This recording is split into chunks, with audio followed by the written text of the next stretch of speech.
Good morning, students. In today's lecture, we will discuss some MCQs and numericals based on rotational dynamics. जैसे first example, a ballet dancer spins about a vertical axis at 120 RPM. RPM मतलब revolution per minute. With arms outstretched. Okay. With her arms folded, moment of inertia decreases by 40%. The new rate of rotation in RPM is, यहाँ पर 4 options दिए 100, 150, 200, 250. Okay, let us start. Now, when the arms outstretched, let speed of rotation is n1 and it is given 120 RPM. हमें answer RPM में निकालना है, इसलिए RPM का RPS में कन्वर्जन करने की जरूरत नहीं है. Let moment of inertia is I1. Okay, when arms folded, condition क्या दी है यहाँ पर? Moment of inertia decreases by 40%. Okay, let I2 is equal to I1 minus 40% of I1 because moment of inertia decreases by 40%. Decreases by 40% मतलब initial moment of inertia उसमें से 40% minus करना होगा. I2 is equal to I1 minus 40% मतलब 40 divided by 100 into I1. Okay, so it gives 60 upon 100 into I1. Why? 100 minus 40 60 divided by 100. No, यहां पर n2 की value हमें निकालनी है, the new rate of rotation. अब हमारे पास एक इक्वेशन है I1 n1 is equal to I2 n2, right? No, I1 n1 की वैल्यू कितनी है? 120 is equal to I2 60 divided by 100 into I1 into n2. यहाँ पर I2 की वैल्यू 60 अपॉन 100 I1 ये लिखने हैं. No, I1 get cancel, therefore n2 is equal to, अब ये दोनों का प्रोडक्ट होगा 120 into 100 divided by 60. 0 0 cancel. Okay, अगर इसको सिंप्लीफाई करते हैं हम तो n2 की वैल्यू आ जाएगी 200 RPM. सो कौन सा आंसर होगा यहाँ पर? ऑप्शन सी, ये करेक्ट ऑप्शन होगा. अब second example, a horizontal disc is freely rotating about a vertical axis passing through its center of mass at the rate of 100 RPM. A bob of wax of mass 20 gram falls on the disc and stick to it at distance of 5 centimeter from the axis. If the moment of inertia is 2 into 10 raised to minus 4 kilogram meter square, the new frequency of rotation of the disc यहाँ पर निकालनी है. और 4 options यहाँ पर दिए 40, 80, 120 and 160. ठीक है, अब यहाँ पर एक कंडीशन कौन सी है? मास dropped and stick to the rotating disc at distance r from the axis of rotation. वो कंडीशन यहाँ पर अप्लाई करनी होगी हमें. जैसे देखिए, सपोज यहाँ पर एक डिस्क है which is rotating about the axis passing through its center of mass. Okay, तो रेट ऑफ रोटेशन कितना दिया है यहाँ पर? इसको हम n1 लिखते हैं. n1 is equal to 100 RPM, right? Moment of inertia of the disc, let it is I1, ये भी दिया है यहाँ पर 2 into 10 raised to minus 4 kilogram metre square. ठीक है. Now, a drop of wax, देखिए यहाँ से ड्रॉप होता है और यहाँ पर आकर के रोटेटेड डिस्क पर स्टिक हो जाएगा. Having mass m, this distance is r. Both values are given here. So what is mass of the bob of wax? 20 gram. Okay, so 20 into 10⁻³ इसको हमने किलोग्राम कन्वर्ट कर दिया, 20 इंटू 10⁻³ देन डिस्टेंस कितना है इसका from the axis of rotation, it is given 5 centimetre, 5 centimetre. इसको भी SI unit में कन्वर्ट करना है हमें, 5 इंटू 10⁻², ये हो गया मीटर में। नो डायरेक्टली हम इक्वेशन कंडीशन यहाँ पर अप्लाई कर सकते हैं, I1 plus mr² into n2 is equal to I1 n1, ठीक है, ये फॉर्मूला है। देखिए this is actually I2, drop of wax stick होने के बाद ये मोमेंट ऑफ इनर्शिया, अब moment of inertia of the disc plus moment of inertia of this bob of the wax दोनों ऐड हो जाएंगे, तो ये बनेगा यहाँ पर moment of inertia, new moment of inertia. So new rate of rotation n2 is equal to initial I1 initial rate of rotation n1। इसे हम इसको सॉल्व कर सकते हैं, n2 is equal to I1 n1 divided by I1 plus mr²। Okay, अब यहाँ पर values put up करते हैं। I1 की value 2 into 10⁻⁴, n1 100 divided by I1 2 into 10⁻⁴ plus अब m कितना है यहाँ पर 20 इंटू 10⁻³ इंटू r²। देखिए r की value 5 into 10⁻⁴ sorry 5 into 10⁻² metre है, उसका स्क्वायर डायरेक्टली लिखेंगे हम, 5 का स्क्वायर 25 इंटू 10⁻² का स्क्वायर 10⁻⁴।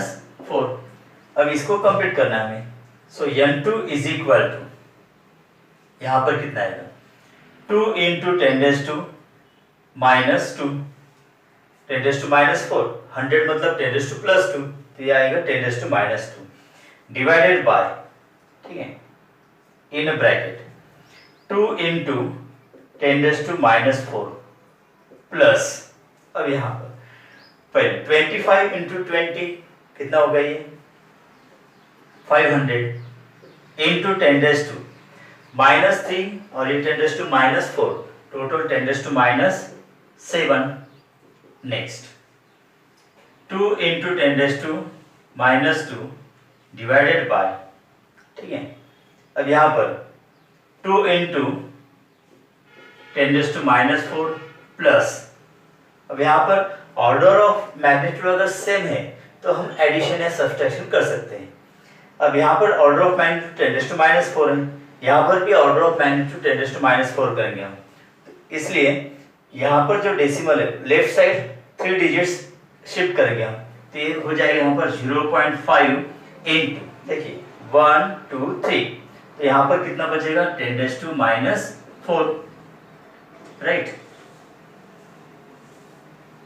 अब दोनों की ऑर्डर ऑफ मैग्नीट्यूड सेम होगी, 2 इंटू 10⁻² डिवाइडेड बाय, अब इसकी addition 2 plus 0.5 2.5 into 10⁻⁴, no it is equal to 2 into, अब 10⁻⁴ ऊपर आने के बाद प्लस हो जाएगा और ये -2, इसका मतलब 10⁻² divide by 2.5 is equal to 200 divide by 2.5, that is 2000 divided by 25, so इसका आंसर कितना आएगा, देखिए 25 8 जा 200 और बचे वाला 0, so 80 rpm, कितना 80 rpm, तो यहाँ पर ऑप्शन बी ये करेक्ट आंसर होगा। Third example, 2 wheels of moment of inertia 4 kg/m² and 2 kg/m² rotates at the rate of 120 rpm and 240 rpm respectively in the same direction. If 2 wheels are coupled so as to rotate with common angular velocity, the frequency of revolution in rpm is, और यहाँ पर 4 options दिए। देखिए यहाँ पर 2 disc है rotating separately, okay, with their moments of inertia I1 I2, rate of rotation n1 n2, तो पहले ऐसे लिखते हैं हम, I1 4 kilogram metre square, N1 120 RPM. Okay. Second is I2 is equal to 2 kilogram meter square, N2 is equal to 240 RPM. These two discs are separately rotating in the same direction. Now condition क्या है यहाँ पर? If two wheels are coupled, मतलब दोनों disc एक दूसरे के ऊपर जेंटली कपल कर दिए, अब दोनों डिस्क एक साथ रोटेट हो जाएंगे. Okay, so as to rotate with common angular velocity the frequency of revolution मतलब रोटेशन इन आरपीएम हमें निकालनी है. अब जब ये सेपरेट, तो ये इंफॉर्मेशन है. No, when coupling, that means after coupling, moment of inertia क्या होगा? I1 plus I2 and new rate of rotation n, जिसकी वैल्यू हमें निकालनी है. ठीक है, बिफोर कपलिंग जितना total moment of angular momentum होगा उतना ही एंगुलर मोमेंटम आफ्टर कपलिंग रहेगा. That is law of conservation of angular momentum. तो फार्मूला हम यहाँ पर यूज करते हैं. I into n is equal to I1 n1 plus I2 n2. ठीक है, तो इसे हम n की वैल्यू निकाल सकते हैं. अब I की वैल्यू कितनी है यहाँ पर? I1 plus I2 into n is equal to I1 n1 plus I2 n2. Okay, अब I1 की value 4 plus I2 2 into n is equal to 4 into n1 की वैल्यू 120 प्लस 2 into 240. ठीक है, 4 plus 2 6 n is equal to, अब यहाँ पर 4 into 120 कितना होगा ये? 4 12 4 जा 48 480 प्लस ये भी होगा 480. तो n is equal to 480 plus 480 कितना होगा ये? 0 8 8 16 carry 1 960 upon 6. Okay, it is equal to, 6 से डिवाइड कीजिए इसको, कितना आएगा ये? 1 then 6 0. So n1 is equal to 160 RPM. तो आंसर कौन सा आता है यहाँ पर? B option. ओके स्टूडेंट्स, अब example number 4. If the earth were suddenly to become half its diameter with mass unchanged, ये कंडीशन दी है यहाँ पर, what would happen to the length of the day? मतलब यहाँ पर अर्थ shrinks to half of its original size, ऐसा दिया है यहाँ पर, और मास रिमेन्स सेम. तो ऐसे कंडीशन में उसका लेंथ ऑफ डे मतलब duration of one day 24 hours जो होता है वो कितना हो जाएगा, ये यहाँ पर निकालना है हमें. देखिए, at present moment of inertia I1. Okay, then periodic time of rotation of the earth, that is length of one day, is equal to 24 hours. ठीक है, डायमीटर सपोज यहाँ पर D1 है. नाउ कंडीशन क्या दी है यहाँ पर? D2 is equal to D1 divided by 2 if the earth were suddenly to become half its diameter. Okay, so D2, that implies D2 by D1 is equal to 1/2, and यही ratio radius का भी होता है R2 by R1. ठीक है, then अब इस condition में T2. Okay, next length of the day कितना होगा, मतलब T2 की वैल्यू हमें निकालनी है. नो, एक बात हमें पता है कि before shrinking of the earth and after shrinking दोनों कंडीशंस में एंगुलर मोमेंटम सेम रहने वाला है. ओके, सो इनिशियल कंडीशन लेते हैं हम यहाँ पर. I1 omega 1 is equal to I2 omega 2. इसे कुछ ट्राई करते हैं. I1, अब अर्थ दिए, ठीक है, तो earth is consider as solid sphere और सॉलिड स्फीयर के लिए मोमेंट ऑफ इनर्शिया कितना होता है 2/5 m r1 स्क्वायर। ओके, और ओमेगा 1 को हम 2 पाई अपॉन t1 लिखते हैं बिकॉज हमें टाइम ड्यूरेशन निकालना है यहाँ पर is equal to I2 2/5 m r2 square into omega 2 pi upon t2। अब इसको सिंपलीफाई करना है।